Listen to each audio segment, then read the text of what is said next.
Want to grab some USDT with the tap of your Apple device? Let's dive into how you can buy USDT using Apple Pay, making crypto purchases a breeze. First, you'll need an account on a crypto exchange that supports Apple Pay. Binance is a great option, and many others like KuCoin and Coinbase might also offer it.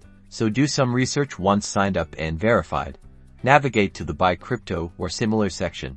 Here's where the magic happens. Select USDT as the cryptocurrency you want to buy. Then, from the list of payment options, choose Apple Pay. You might need to add your Apple Pay card to your exchange account if you haven't already. Now, enter the amount of USDT you want to purchase. The app will display the equivalent amount in your local currency and the exchange rate. Double-check everything carefully before proceeding. Finally, you'll be prompted to confirm the purchase through Apple Pay. This usually involves using Face ID, Touch ID, or your passcode, depending on your device settings. Once confirmed, your USDT will be deposited into your exchange wallet. You can now use it for trading, staking, or whatever your crypto heart desires.